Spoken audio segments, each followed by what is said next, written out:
बिस्मिल्लाहिर्रहमानिर्रहीम। अस्सलाम वालेकुम वरहमतुल्लाहि वबरकातुहू।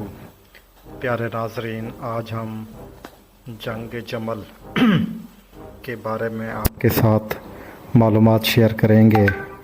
अगर आप में से कोई ये जहन बनाकर देखना चाहता है कि इसमें फ़िरक़ावारियत या नेगेटिविटी को हवा दी जाएगी, तो इसमें हरगिज़ ऐसा कुछ नहीं होगा। हम इसके मुस्बत पहलू को उजागर करेंगे, क्योंकि दुनिया में हमने इसका जो हकीकी मकाम है वो दिखाने की कोशिश करेंगे। आपस में मुसलमानों को लड़वाने और फ़िरक़ावारियत को बढ़ाने की हम कोई यहाँ पे कोशिश नहीं करेंगे, बल्कि इसकी हौसला शिकनी करने की कोशिश करेंगे। जहाँ बाकी मज़ाहब आजकल इत्तेफाक के साथ बड़ी तेज़ी से तरक्की कर रहे हैं, और मुसलमान पस्ती और ज़वाल का क्यों शिकार है? क्योंकि हम फ़िरक़ावारियत में बढ़ चुके हैं और एक दूसरे से बुग़्ज़ और नफ़रतें रखते हैं। हमने सब ने मिल के कोशिश करनी है कि आपस में जो नफ़रतें और जो बुग़्ज़ और जो ऐसे कुछ बातें हैं जिनकी वजह से इख्तिलाफ़ात हैं, तो कोशिश करें कि इन इख्तिलाफ़ात को कम करने के लिए अपना अपना किरदार अदा करें। अगर आपने हमारा अभी तक चैनल सब्सक्राइब नहीं किया तो हमारा चैनल सब्सक्राइब कर लें। चलते हैं, शुरू करते हैं आज की वीडियो। मेरे अज़ीज़ भाइयों और बहनों, आज हम इस्लामी तारीख़ के एक निहायत अहम, नाजुक और संजीदा मौजू पर बात करने जा रहे हैं, जंग जमल। ये कोई मामूली वाक़या नहीं, बल्कि ऐसा वाक़या है जिसने इस्लामी दुनिया को हिला कर रख दिया और हमें एक बड़ा सबक दिया कि फ़ितने, अफवाहें और जज्बात किस तरह उम्मत को आजमाइश में डाल सकते हैं। ये वीडियो किसी की तरफदारी नहीं, बल्कि तारीख़ के गैर जानबदार और मोतबर हवालों की रोशनी में एक संजीदा मुतालिया है। जब नबी करीम सल्लल्लाहु अलैहि वसल्लम का विसाल हुआ तो उम्मत पर क़यामत का सवाल सामने आया। अल्लाह अकबर। आप सल्लल्लाहु अलैहि वसल्लम के विसाल के बाद खुलफाए राशिदीन आपस में मशवरा करने लगे कि क़यादत की ज़िम्मेदारी किसको सौंपी जाए। तो हज़रत अबू बकर, हज़रत उमर, हज़रत उस्मान ने बारी बारी क़यादत संभाली। हज़रत उस्मान के दौर में फितने ने सर उठाया। कुछ लोग इनके ख़िलाफ़ मुसलसल जहर अज़राई कर रहे थे और इनके ख़िलाफ़ मनसूबाबंदी करने लगे, और नतीजा ये निकला कि एक दिन एक वक्त ऐसा आया कि खलीफा वक्त हज़रत उस्मान को इनके घर में शहीद कर दिया गया, वो भी इस हाल में कि वो कुरान की तिलावत कर रहे थे। आपको पता था हालात ख़राब हो रहे थे, लेकिन आपने फरमाया कि मैं यहाँ पर खून रेज़ी हरगिज़ नहीं देखना चाहता, चाहे मेरी जान ही क्यों ना चली जाए। आपको इन सब चीज़ों का अंदाज़ा था, इल्म था, लेकिन आपने सब्र का मुज़ाहरा फरमाया। हज़रत उस्मान की शहादत के बाद उम्मत में सख्त बेचैनी फैल गई। लोग खिलाफत के लिए हज़रत अली के पास आए और शदीद दबाव के बाद हज़रत अली ने खिलाफत कबूल कर ली, लेकिन हालात पेचीदा थे। बहुत से सहाबा को शक था कि कातलों को फ़ौरन सज़ा क्यों ना दी गई।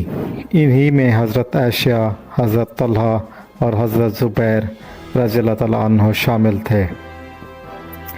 हज़रत आयशा को जब हज़रत उस्मान रज़ियल्लाहु तआला अन्हु की शहादत का इल्म हुआ तो वो मक्का में थीं। आपने इस ताने पर गहरा रंज महसूस किया और क़सास की हिमायत की। हज़रत तलहा और हज़रत ज़ुबैर भी चाहते थे कि कातलों को फ़ौरन कैफ़े करदार तक पहुंचाया जाए। चुनाचे उन्होंने बसरा की तरफ रवानगी इख्तियार की ताकि वहां से एक मज़बूत पोजीशन ले सकें। हज़रत अली का कहना था कि अभी हुकूमत मुस्तकम नहीं हुई, अगर फौरी तौर पर कातलों को सज़ा दी गई तो मज़ीद खून खराबा होगा। इनका इरादा था कि फ़ितना ख़त्म होने के बाद मुकम्मल तहकीक के साथ इंसाफ किया जाए। बसरा में दाखिल होने से पहले हज़रत आयशा और हज़रत अली के दरमियान कास्तों के ज़रिए पैगामात का तबादला हुआ।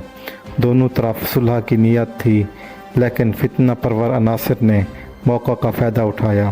ایک رات کو اچانک حملہ ہو گیا، جس کے بارے میں روایات کہتی ہیں کہ حضرت علی اور حضرت عائشہ دونوں اس حملے کے حق میں نہیں تھے۔ یہی حملہ جنگ جمل کا آغاز بن گیا۔ آج ہم ایک نہایت ہی سنجیدہ اور موضوع پر بات کر رہے ہیں۔ یہ بہت اہم اور نازک ہے۔ ایک ایسا تاریخی واقعہ ہے جس نے امت کو ہلا کر رکھ دیا ہے۔ حضرت ابوبکر صدیق کو جب رسول اکرم صلی اللہ علیہ وسلم کا وصال ہوا تو امت کو قیادت کے مسئلے کا سامنا تھا۔ حضرت ابوبکر صدیق کو خلیفہ منتخب کیا گیا، جنہوں نے امت کو سہارا دیا۔ بعد میں حضرت عمر فاروق اور حضرت عثمان غنی نے خلافت سنبھالی۔ حضرت عثمان کا دور ابتدا میں پرامن تھا، مگر کچھ عرصے بعد فتنوں نے سر اٹھانا شروع کر دیا۔ بعض افراد نے ان کے خلاف منظم انداز میں نفرتیں پھیلانا شروع کر دیں اور الزامات لگانا شروع کر دیے۔ یہ لوگ مختلف علاقوں سے جمع ہوئے اور آخر کار ایک نہایت المناک دن حضرت عثمان کو ان کے گھر میں شہید کر دیا گیا، وہ بھی اس وقت جب وہ قرآن پاک کی تلاوت میں مصروف تھے۔ حضرت عثمان کی شہادت کے بعد پورے عالم اسلام میں اضطراب اور بے چینی پھیل گئی۔ لوگ خلافت کے لیے حضرت علی کے پاس آئے۔ انہوں نے ابتدا میں انکار کیا، لیکن امت کے شدید دباؤ اور حالات کی نزاکت کے پیش نظر خلافت کو قبول کر لیا گیا۔ مگر اب حالات نہایت پیچیدہ ہو چکے تھے۔ قاتل آزاد گھوم رہے تھے اور صحابہ اکرام کے درمیان اختلافات جنم لینے لگے۔ بعض صحابہ، جن میں حضرت عائشہ، حضرت طلحہ اور حضرت زبیر شامل تھے، چاہتے تھے کہ قاتلوں کو فوراً سزا دی جائے۔ ان کے دلوں میں حضرت عثمان کی شہادت کا غم گہرا تھا۔ وہ قصاص کا مطالبہ کرتے تھے۔ جب حضرت عائشہ کو حضرت عثمان کی شہادت کی خبر ملی تو وہ مکہ مکرمہ میں تھیں۔ آپ نے گہرا صدمہ محسوس کیا اور عدل کے قیام کے لیے آواز بلند کی۔ حضرت طلحہ اور حضرت زبیر نے بھی ان کے ساتھ اتفاق کیا اور ایک مشن کے طور پر بصرہ کی طرف روانہ ہوئے تاکہ وہاں سے ایک مضبوط آواز اٹھائی جا سکے۔ ادھر حضرت علی نے حالات کو بغور دیکھا۔ ان کا موقف یہ تھا کہ حکومت ابھی مکمل طور پر قائم نہیں ہوئی۔ اگر قاتلوں کے خلاف فوری کارروائی کی گئی تو مزید انتشار پھیل جائے گا۔ وہ چاہتے تھے کہ جب حالات تھوڑے سنبھل جائیں تو مکمل تحقیق کے بعد مجرموں کو سزا دی جائے۔ بصرہ پہنچنے سے پہلے حضرت عائشہ حضرت علی کے درمیان قاصدوں کے ذریعے پیغامات کا تبادلہ ہوا۔ دونوں فریق صلح کے خواہاں تھے۔ ایک مثبت علامت تھی کہ امت تقسیم سے بچ سکتی تھی، مگر اس وقت کے فتنہ پرور اور موقع پرست عناصر نے اس موقع کو ضائع نہ ہونے دیا۔ انہوں نے دونوں لشکروں میں داخل ہو کر فساد پھیلانا شروع کر دیا۔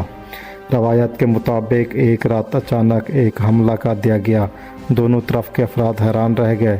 حضرت علی اور حضرت عائشہ دونوں اس حملے سے ناخوش اور لا علم تھے، مگر جب تیر چل چکے اور تلواریں بے نیام ہو چکیں تو جنگ چھڑ چکی تھی، اور یہی وہ لمحہ تھا جسے تاریخ میں جنگ جمل کے نام سے یاد کیا جاتا ہے۔ ناظرین، اگر آپ کو یہ ویڈیو اچھی لگی ہے تو اسے لائک کریں، سبسکرائب کریں، اپنے دوستوں اور رشتہ داروں کے ساتھ شیئر کریں۔ اگر کہیں ہم سے کوئی غلطی کوتاہی ہو گئی ہے تو کمنٹس کر کے ہماری ضرور اصلاح کریں اور اپنی قیمتی آراء سے ہمیں ضرور آگاہ کریں۔ جزاک اللہ۔ اللہ حافظ۔